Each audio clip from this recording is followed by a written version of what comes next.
serta raihlah cita-cita hidup bahagia. Mas Dwiki, saya lihat lagu ini bagus sekali ya, Ya. terutama pesannya tadi itu. Ya. Apa antara lain pesannya? Judulnya optimis. Judulnya optimis, jadi ini ciptaan senior saya, Om Mas Yongki Suwarno. Dan ini optimis, hadapilah semua dengan kenyataan dan kita harus keluar dari kemelut-kemelut yang ada ya BD. Karena banyak sekarang orang tuh lari ke narkoba. Di dunia ini ada sekitar 800 jenis narkoba dan 70 jenis diantaranya sudah beredar di Indonesia. Dengan penduduk 260 Kelihatannya juta. ahli narkoba. Kita concern ya memang dengan Concern masalah sekali. ini. Karena Dengan kita punya penduduk anak remaja. 260 juta dan 40%-nya tuh generasi muda.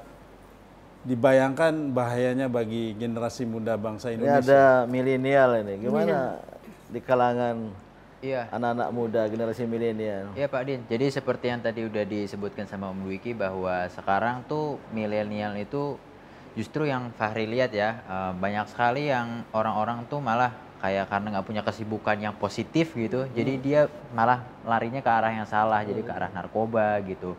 Dan justru malah dengan adanya mereka yang pelariannya yang kayak gitu, justru malah mereka menyusahkan orang tuanya. Mas segala Fahri macam. tidak terpengaruh?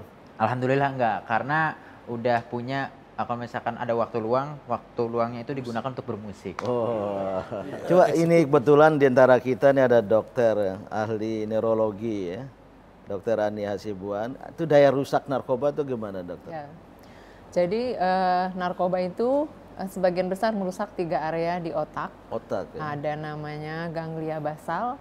Ganglia basal itu adalah area motivasi. Jadi orang termotivasi, terorganisasi dengan area ganglia basal yang bekerja dengan baik. Kemudian yang kedua itu namanya korpus amigdala. Korpus amigdala itu adalah area yang mengelola rasa cemas, takut gitu ya. Kemudian yang terakhir, yang paling berbahaya adalah area prefrontal cortex. Yang prefrontal cortex itu adalah area berpikir. Itu semua di otak kita ya? Dan itu area menentukan benar salah. Kalau dalam Islam itu furqan.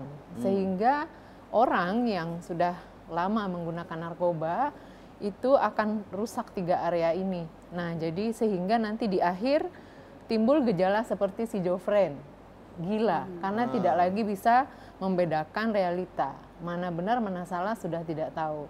Itu kalau dari penelitian 2 tahun menggunakan narkoba secara rutin, maka yang terjadi bukan hanya kerusakan fungsi, tapi juga organnya sudah rusak sehingga sudah sangat sulit untuk kembali. Nah, Dan terutama tadi menyerang yang ketiga, prefrontal cortex. ya, tentang baik buruk, Iya. akhirnya dia tidak mengetahui lagi mana Ya, yang baik, jadi mana yang buruk. bagaimana dia menilai realitas sosial itu sudah tidak mampu. Jadi misalnya mungkin kita pernah dengar anak yang kecanduan narkoba mencuri untuk mendapatkan uang dan seterusnya ya. Nah, cara kerja narkoba itu 2, dia bisa meniru cara kerja neurotransmitter. Neurotransmitter itu adalah semacam zat yang membuat saraf-saraf kita berfungsi, atau dia memicu pengeluaran neurotransmitter secara berlebihan, sehingga nanti stimulasi yang umum-umum itu tidak bisa lagi memberikan rasa gembira, sehingga dibutuhkan lebih lagi, sehingga pada narkoba ada kecanduan, namanya ya? ada efek toleransi, di mana dosisnya semakin lama semakin naik gitu, begitu. Jadi akan merusak sangat diri merusak. sendiri ya?